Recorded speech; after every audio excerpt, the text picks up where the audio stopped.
ঢাকা, চট্টগ্রাম সহ বাংলাদেশের প্রায় প্রতিটি বড় শহরের রাস্তায় বের হলেই সিপি 5 স্টারের ফ্রাইড চিকেন আউটলেট চোখে পড়ে। বাংলাদেশের ফ্রাইড চিকেন মার্কেটে কেএফসি, হার্ফিয়ের মতো গ্লোবাল ব্র্যান্ড থেকে শুরু করে বিএফসি, ফ্রাই বাকেটের মতো লোকাল ফাস্টফুড চেইনগুলোর প্রতিযোগিতার কমতি নেই। কিন্তু এত ব্র্যান্ডগুলোর ভিড়েও সবচেয়ে বেশি যে ফ্রাইড চিকেন আউটলেট চোখে পড়ে সেটি হচ্ছে সিপি 5 স্টার। তবে এসব আউটলেটে বিক্রি হওয়া ফ্রাইড চিকেন কিংবা চিকেন বলের মতো জনপ্রিয় সব ফাস্টফুড আইটেমগুলো আসলে সিপি এর বিশাল বিজনেস এম্পায়ারের খুবই ছোট একটি অংশ মাত্র। এই আউটলেটগুলোর পেছনে রয়েছে এমন একটি বিজনেস জায়ান্ট যারা বিশ্বব্যাপী অ্যানিম্যাল ফিড থেকে ফুড প্রসেসিং পর্যন্ত পুরো ফুড সাপ্লাই চেইনের বিভিন্ন ধাপ নিয়ন্ত্রণ করে আসছে। কিন্তু প্রশ্ন হলো, আমাদের সবার পরিচিত সিপি 5 স্টারের পেছনে থাকা বিজনেস এম্পায়ার আসলে কতটা বড়, সেটাই জানবো আমাদের আজকের ভিডিওতে।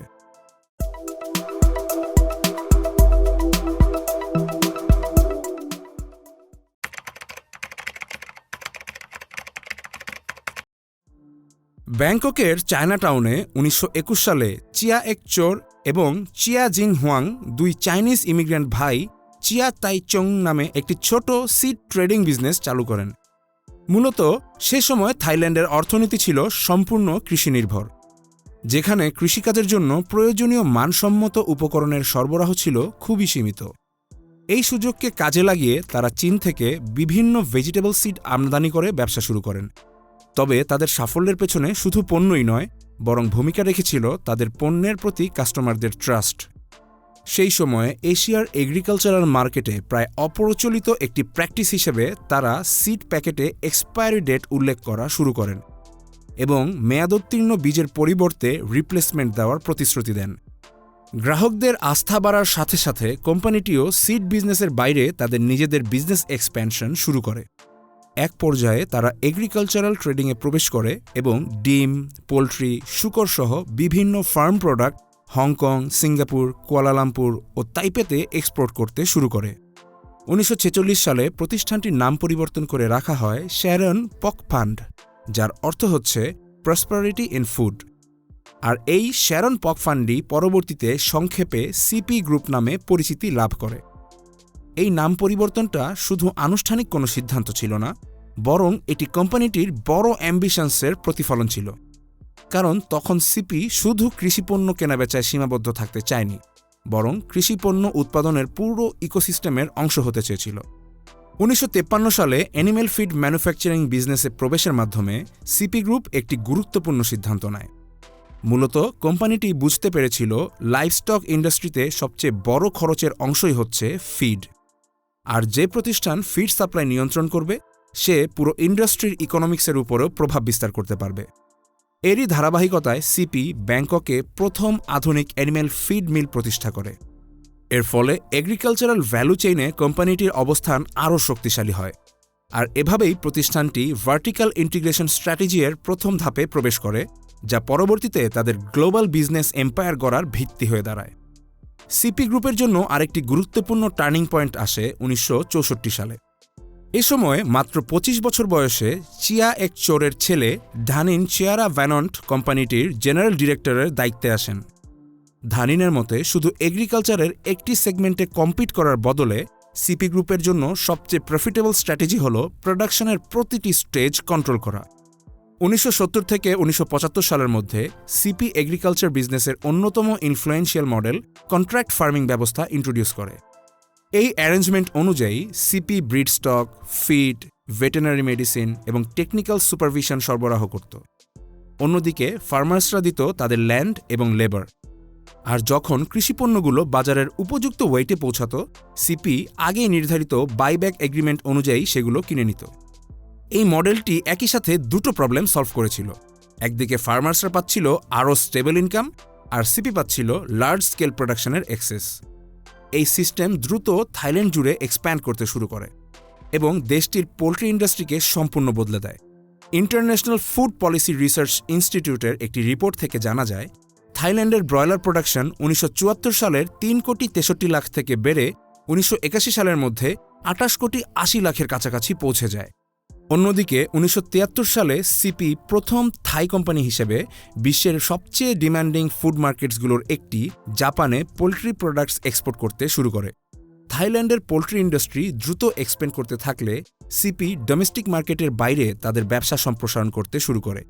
১৯৬০ সালে হংকংয়ে ব্যবসা সম্প্রসারণের মাধ্যমে প্রথমবারের মতো থাইল্যান্ডের বাইরে তাদের একটি ফুটহোল্ড তৈরি করে। পরবর্তীতে ১৯৭২ সালে ইন্দোনেশিয়া এবং ১৯৭৬ সালে সিঙ্গাপুরে ব্যবসা সম্প্রসারণ করে সিপি। কিন্তু কোম্পানিটির সবচেয়ে গুরুত্বপূর্ণ ডিসিশন আসে ১৯৭৯ সালে।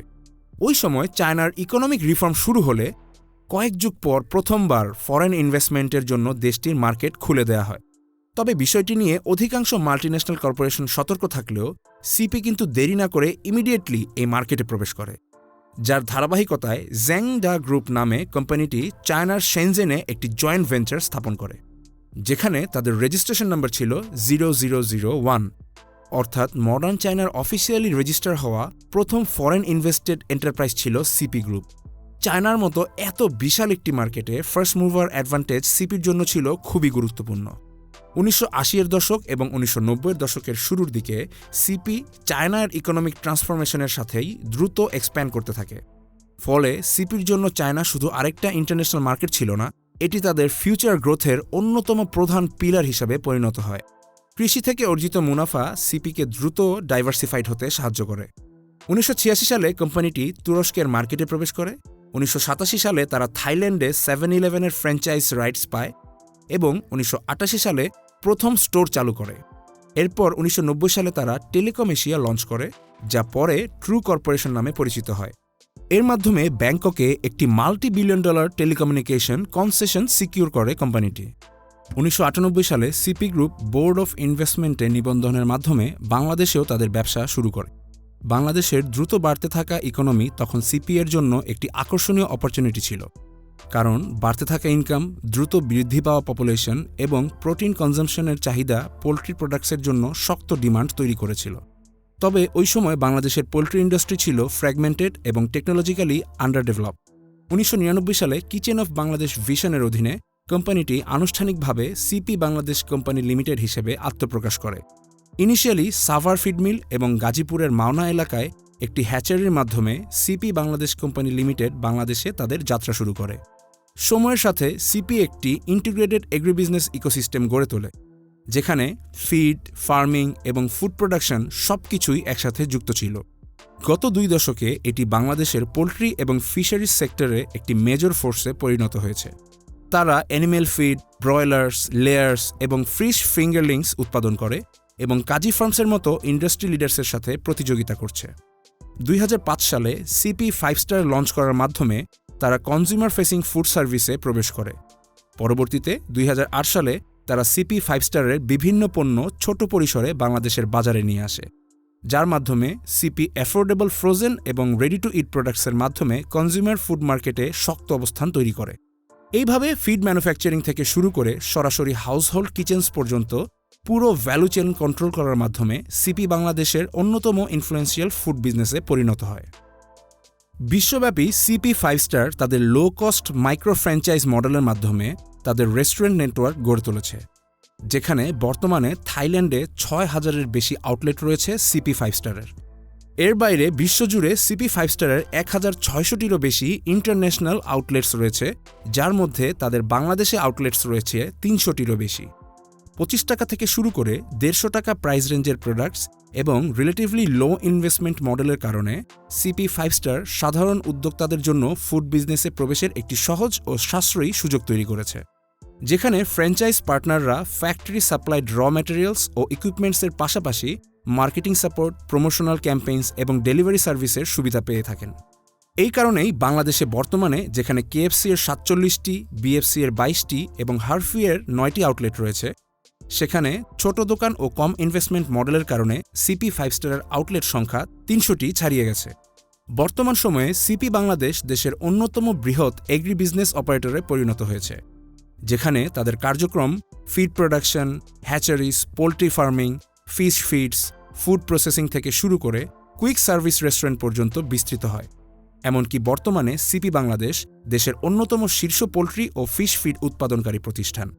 দৈনিক বণিক বার্তার প্রকাশিত একটি রিপোর্ট থেকে জানা যায় 2023 সালে সিপি বাংলাদেশ প্রায় 4,353 কোটি টাকার সেলস রেভিনিউ অর্জন করে, যেখানে তাদের প্রি ট্যাক্স প্রফিট ছিল প্রায় 153 কোটি টাকার। তবে এই গ্রোথের পাশাপাশি বেশ কিছু সমালোচনাও ফেস করতে হয়েছে সিপি বাংলাদেশকে। স্থানীয় পোল্ট্রি ফার্মার্সদের একটি অংশের দাবি, সিপি এর মতো বড় ইন্টিগ্রেটেড পোল্ট্রি কোম্পানিগুলো ফিড, ব্রিডিং স্টক ও বাজার মূল্যের উপর অতিরিক্ত প্রভাব রাখে।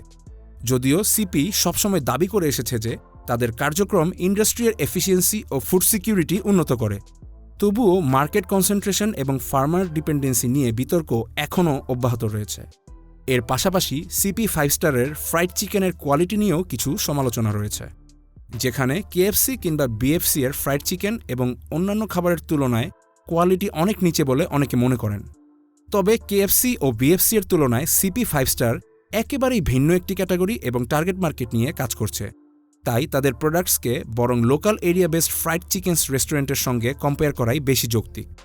বর্তমান সময়ে বাংলাদেশের অনেকেই সিপিকে শুধুমাত্র রাস্তার পাশের ফ্রাইড চিকেন আউটলেট হিসেবেই চেনে, কিন্তু বাস্তবে তাদের কার্যক্রম বিস্তৃত রয়েছে পুরো ফুড ইকোসিস্টেম জুড়ে, যেখানে এই ইন্টিগ্রেটেড নেটওয়ার্কটি থাইল্যান্ড থেকে শুরু করে হংকং, ইন্দোনেশিয়া, সিঙ্গাপুর, চায়না, তুরস্ক, ইন্ডিয়া, ভিয়েতনাম এবং বাংলাদেশ পর্যন্ত বিস্তৃত রয়েছে। 2024 সালে সিপি ফুডস প্রায় 580.7 বিলিয়ন থাই বাত বা $17 বিলিয়ন বেশি রেভিনিউ অর্জন করে, যা তাদেরকে মডার্ন এশিয়ার ফুড ইন্ডাস্ট্রি শেপিং করা একটি dominant global agri business power house হিসেবে প্রতিষ্ঠিত করে।